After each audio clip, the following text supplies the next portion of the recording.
Saint Martin দ্বীপ বাংলাদেশের সর্বদক্ষিণে বঙ্গোপসাগরের উত্তর পূর্বাংশে অবস্থিত একটি প্রবাল দ্বীপ। এটি কক্সবাজার জেলার টেকনাফ থেকে প্রায় 9 কিলোমিটার দক্ষিণে এবং মায়ানমারের উপকূল হতে প্রায় 8 কিলোমিটার পশ্চিমে নাফ নদীর মোহনায় অবস্থিত।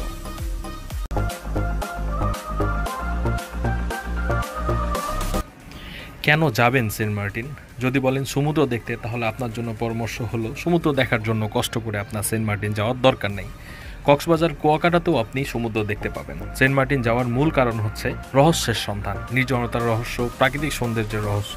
সৃষ্টিকর্তা এখানকার প্রকৃতিকে দুহাত ভরে দান করেছেন।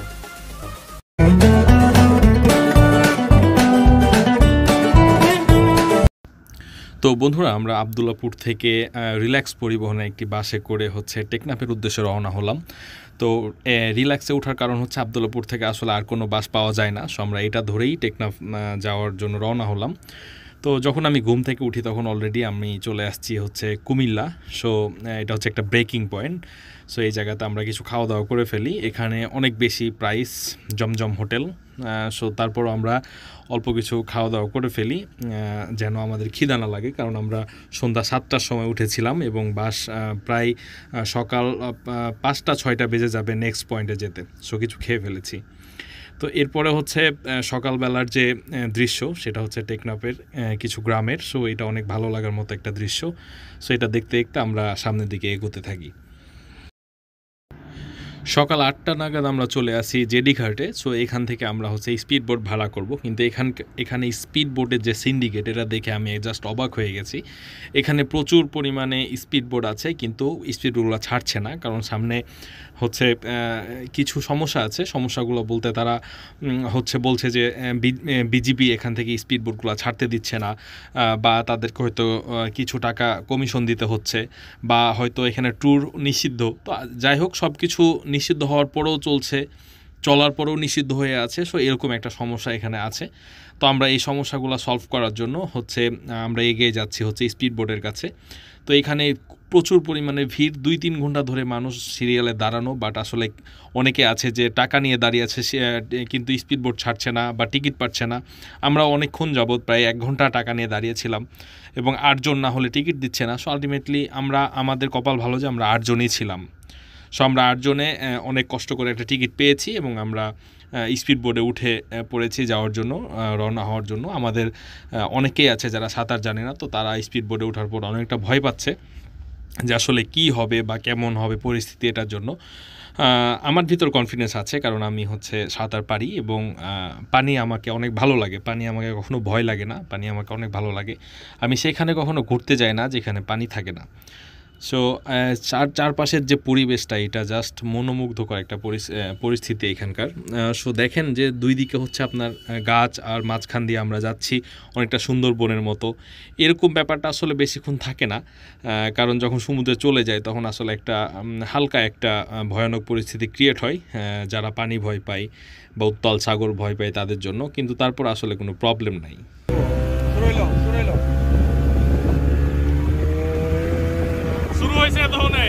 স্পিডের খেলা, বুঝছেন মান্নানি ভাই? আরে বাবা রে বাবা, এই তো এই না হলো খেলা। গুড।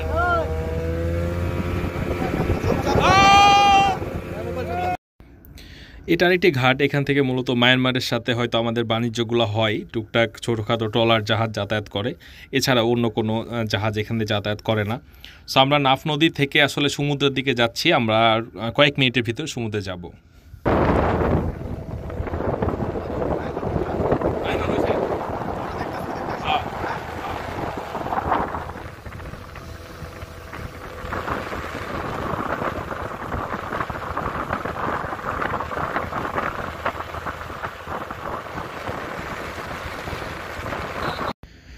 সমুদ্রের একদম মাঝ অবস্থাতে আমরা আছি এবং অনেকেই ভয় পাচ্ছে, বাট আসলে আমার সেরকম ভয় লাগছে না। আমার কাছে অনেক ভালোই লেগেছে জার্নিটা। দেখতে দেখতে আমরা সেন্ট মার্টিনের খুব কাছাকাছি চলে আসছি। দেখতে পাচ্ছেন যে আমরা সেন্ট মার্টিনের ল্যান্ডটি দেখতে পাচ্ছি। সো আমরা একদম কাছাকাছি চলে আসছি। টোটাল জার্নিটা ছিল 45 মিনিটসের। সো তার মধ্যে 25 মিনিট আমরা নদীতেই ছিলাম, আর 15 মিনিট বা 20 মিনিট আমরা ছিলাম হচ্ছে সাগরে, গভীর সাগরে। সো যখন এটা দেখতে পেলাম তখন হয়তো আমাদের বাকি মেম্বারদের অনেক ভালো লেগেছে যে হ্যাঁ, তারা ফাইনালি সেন্ট মার্টিন চোখে দেখতে পেয়েছে, এবং এখানে হয়তো অ্যাক্সিডেন্ট হলে তারা দ্রুত কাছে চলে যেতে পারবে। তো এই হচ্ছে অবস্থা আমাদের, আমরা সেন্ট মার্টিন চলে আসছি। এই যে চলে আসছে সেন্ট মার্টিনে। হ্যাঁ,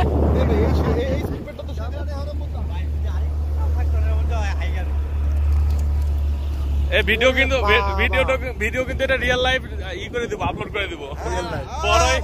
পরে ওই সব হাবি জানালে আমরা সেন্ট মার্টিন।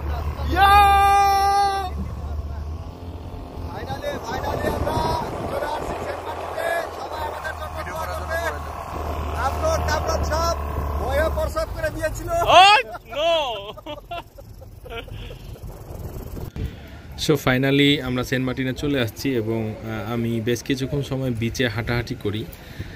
তারপর হচ্ছে আমি চলে যাই হচ্ছে রুম খুঁজতে, এবং আমরা যেহেতু 8 জন, আমাদের 3টা রুমের প্রয়োজন ছিল, কিন্তু আমরা আসলে কোথায়ভাবে অ্যাভেলেবল পাচ্ছিলাম না। এই জন্য আমরা একটু ভিতরে গিয়ে আমাদেরকে রুম নিতে হয়েছে। তো তারপরে রুম নেওয়ার পরে আসলে আমরা চেক ইন করে দেরি করিনি, আমরা সরাসরি সমুদ্রে নেমে গেছি। বন্ধুরা সবাই কেমন আছেন? রাজুর পক্ষ থেকে সবাইকে স্বাগত। রাজু আছি আপনার সাথে। বন্ধুরা আপনারা দেখতে পাচ্ছেন যে আমরা একটা নীল সাগরের ভিতরে বসে আছি এখন, যে অবস্থাতে আছি দেখতে পাচ্ছেন।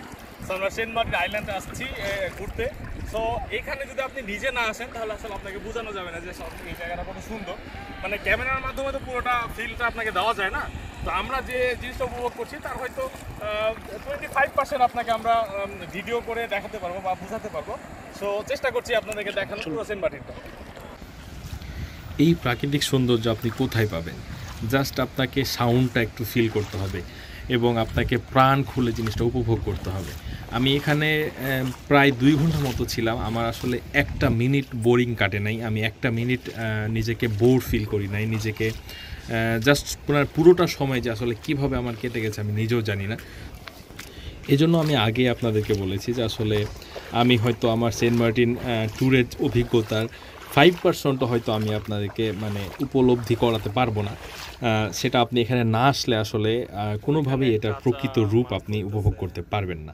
সো আপনাকে অবশ্যই এখানে আসতে হবে এবং এই সৌন্দর্য উপভোগ করতে হবে।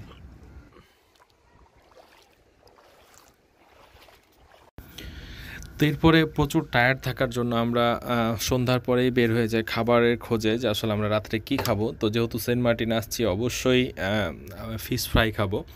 তো এই জন্য আমরা খুঁজতে থাকি যে আসলে কোথায় ফিশ ফ্রাই মোটামুটি কম রেটে ভালো কোয়ালিটির ফিশ ফ্রাই পাওয়া যাবে। সো আমরা এখানে বড় একটা রেস্টুরেন্ট দেখতে পাচ্ছি যেখানে হচ্ছে ফিশ ফ্রাই আমাদের সামনেই করতেছে। সো এখানে তারা হচ্ছে জাস্ট কয়লাগুলো তৈরি করতেছে, এবং সামনে অনেক রকমের ফিশ এখানে আছে, সবগুলা সামুদ্রিক ফিশ। এখান থেকে আপনার যেটা মন চায় আপনি এটা চুজ করতে পারবেন, করে আপনাকে পেমেন্ট করে ওনাকে যদি দিয়ে দেই তাহলে ওনারা ফিশ ফ্রাই রেডি করবে। কিন্তু আসলে সময়টা অনেক বোরিং কাটে, এখানে প্রায় 1 থেকে 1.5 ঘন্টা সময় লাগে। সো আমরা এই মাছটা কিনেছি 2500 টাকা দিয়ে, 2500 টাকা দিয়ে পুরো মাছটা কিনেছি আমরা সবাই মিলে এটাকে ফ্রাই করে খাবো। তো চলুন দেখি। আমাদের ফ্রাই চলতেছে এই জায়গায়। আচ্ছা, এটা কয়লাটাও তো ওখানে দিবে, এটা তো কয়লা বানাইতেছে।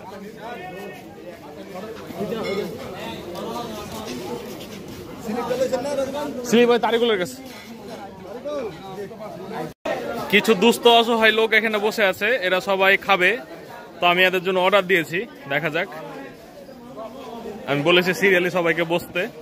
দিব দিব দিব দিব দিব হ্যাঁ, আপনাদের জন্য অর্ডার দিছি, দিব, খাইতে দিব।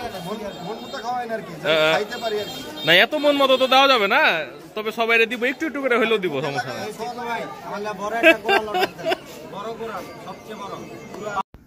প্রায় 2 ঘন্টা অপেক্ষা করার পর আমাদের ফিশ ফ্রাই রেডি। সো আবার আমাদেরকে আধা ঘন্টা অপেক্ষা করতে হবে রুটির জন্য। সো ফাইনালি আমরা সবাই মিলে রাত্রের খাওয়া দাওয়াটা সেরে ফেলেছি, এবং যথেষ্ট ভালো ছিল। জাস্ট প্রাইসটা অনেক হাই, টেস্ট ছিল গুড, জাস্ট প্রাইসটাই অনেক হাই আমার কাছে মনে হয়েছে। কারণ এখানে যেহেতু এত মাছ পাওয়া যায়, সো এরকম প্রাইস রাখাটা হয়তো উচিত না। এটা হচ্ছে ছাদে ওঠার সিঁড়ি,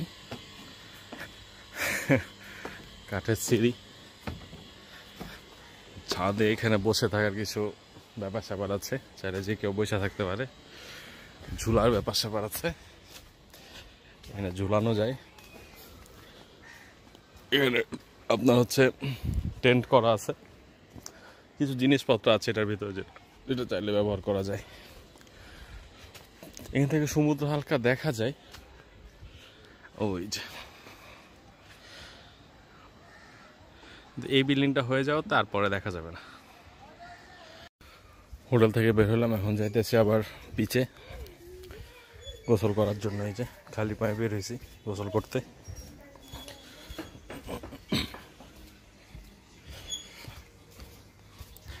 ওই যে বিচ দেখা যায়।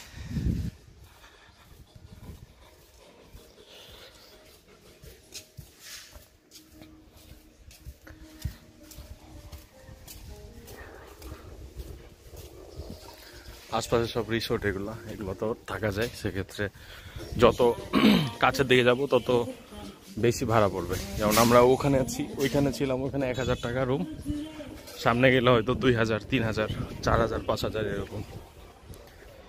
অবশ্যই শুক্রবার, বৃহস্পতিবার, শুক্রবার অ্যাভয়েড করতে হবে, তখন ভাড়া 3 থেকে 4 গুণ বেড়ে যায়। সবাই অটোতে করে বিচ পয়েন্টে আসতেছে।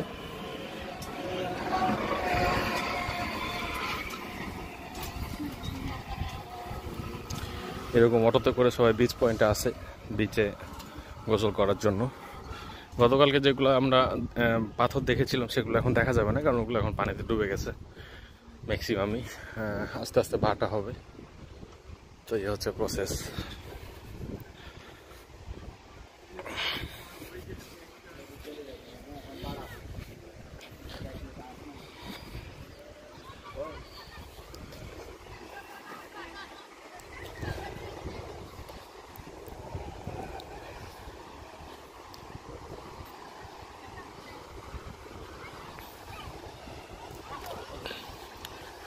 বিচে অনেক পানি, গতকালকে রাত্রে পানি এই পর্যন্ত চলে আসছিল, একদম এই সিটের এখান পর্যন্ত পানি চলে আসছিল। এখন আবার নিচে নামছে।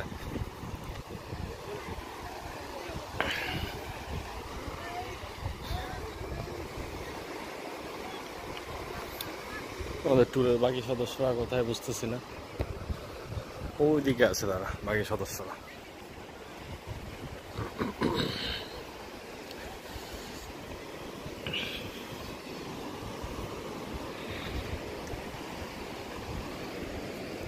এই হচ্ছে সেন্ট মার্টিনের অবস্থা, দেখেন, আই থিঙ্ক দেখাতে পারতেছি আমি।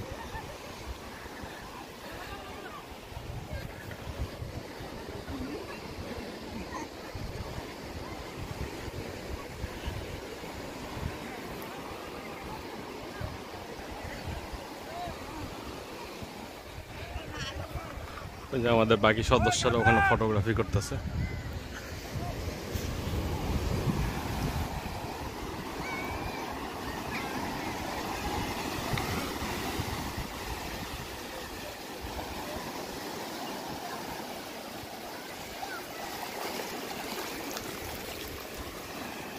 পুরো বালি পানি, সাগরের গর্জন শোনা যাচ্ছে হয়তো। এইটা হচ্ছে সেন্ট মার্টিনের মজা মূলত। এখানে অনেক নৌকা সারি সারি থাকে, পানিটা ভিতরে কালার সুন্দর, সব মিলে এটাই সেন্ট মার্টিনের মজা।